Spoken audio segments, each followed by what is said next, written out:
బెంగాల్లో హిందువులపై జరుగుతున్న మారణకాండకు నిరసనగా హిందూ చైతన్య వేదిక విశ్వ హిందూ పరిషత్ ఆధ్వర్యంలో తెనాలి గాంధీ చౌక్లో మమతా బెనర్జీ దిష్టిబొమ్మను దగ్ధం చేశారు. హిందువులపై జరుగుతున్న దాడులను వెంటనే ఆపాలని వారు డిమాండ్ చేశారు. బెంగాల్లో హిందువులపై జరుగుతున్న దాడులను వెంటనే ఆపాలని, అక్కడి నుండి వెళ్లిపోయిన హిందూ బంధువులను వెనక్కి పిలిపించాలని డిమాండ్ చేస్తూ హిందూ చైతన్య వేదిక విశ్వ హిందూ పరిషత్ ఆధ్వర్యంలో గాంధీ చౌక్లో ఆందోళన చేశారు. ఈ సందర్భంగా మమతా బెనర్జీ దిష్టిబొమ్మను దగ్ధం చేశారు. ఈ సందర్భంగా హిందూ చైతన్య వేదిక జిల్లా సహాయ కార్యదర్శి పొట్టి మూర్తి శ్రీనివాస్ మాట్లాడుతూ బెంగాల్లో హిందువులపై మారణకాండకు పాల్పడుతున్న వారిపై కఠిన చర్యలు తీసుకోవాలని డిమాండ్ చేశారు.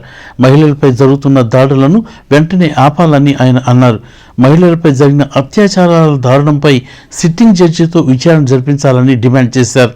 అంతేకాక రాష్ట్రపతి పాలన విధించాలని కూడా వారు పేర్కొన్నారు. ఈ ఆందోళన కార్యక్రమంలో అంబటి మారుతీరాం, విశ్వ హిందూ పరిషత్ కార్యదర్శి రామాంజనేయులు, బజరంగ్ దళ్ బాలు, బీజేపీ నుంచి సంపత్ రాయుడు, వాసుదేవ నాయుడు, శివరామకృష్ణ, అమర వెంకటరమణ, కొల్లూరు సంపత్. జై శ్రీరామ్.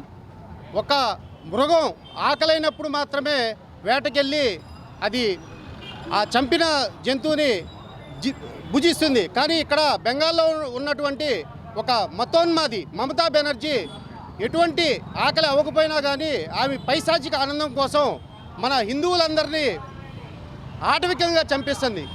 అలానే ఒక మతానికి కొమ్ము కాసి ఎక్కడో బంగ్లాదేశ్ నుంచి మయన్నార్ నుంచి వచ్చినటువంటి రోహింగ్యాల్ని ఓటు బ్యాంకు రాజకీయం కోసం లోపలికి తీసుకొని వాళ్ళ చేత మన హిందువుల్ని కర్కశంగా చంపించడం జరుగుతుంది. అలానే మొన్న ఒక పెద్ద మనిషి మాట్లాడుతున్నాడు, మీరందరూ రాముడికి పుట్టారా అని. అవును, మేమందరం రాముల వారి సంతతే. వాళ్ళ తాతగారి DNA కూడా చెక్ చేయించుకుంటే వాళ్ళు కూడా రాముల వారి సంతతి కిందే వస్తారు. ఇక్కడ జై పాలస్తీనా అంటున్నారు. పాలస్తీనాకి మన భారతీయులకి సంబంధం ఏంటి? ఇక్కడ ఇంత మారణహోమం హిందువుల మీద జరుగుతుంటే ఏ ఒక్కరూ ఖండించకపోగా జై పాలస్తీనా అంటున్నారంటే దాని అర్థం ఏంటి? ఎటు వెళ్తుంది మన దేశం? కాబట్టి మన హిందూ సోదరులందరూ ఒక్కసారి దీని గురించి బాగా ఆలోచించాలి.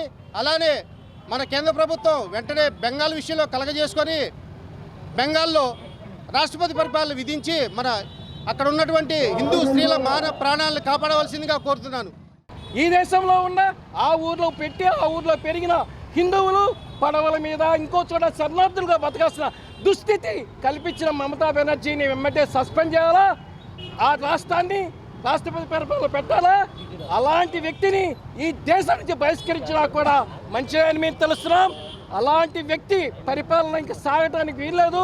దానికే కేంద్రంలో ఉన్న ప్రభుత్వం కూడా మిలిటరీని దింపింది. ఈ రోజున ఆ యొక్క రహింగీలని తుక్కు కొడుతుంది. ఇలాంటి పరిస్థితి మరొక చాట జరగకుండా ఉండాలంటే అందరం ఐక్యతగా ఉండాలా. ఈ దేశంలో ఉన్న సెక్యులర్ మేధావులు ఉంటారు, మనకు తెలుసు.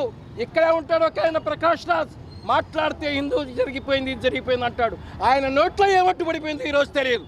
ఈ దేశంలో ఉన్న సెక్యులర్గా చెప్తే మేధావులందరూ మేము మేధావులు అనుకునే వ్యక్తులు ఈ రోజున పశ్చిమ బెంగాల్లో హిందూ హింస జరుగుతుంటే వాళ్ళ నోట్లకి ఏమట్టు వచ్చిందని మేము తీవ్రంగా అడుగుతున్నాం.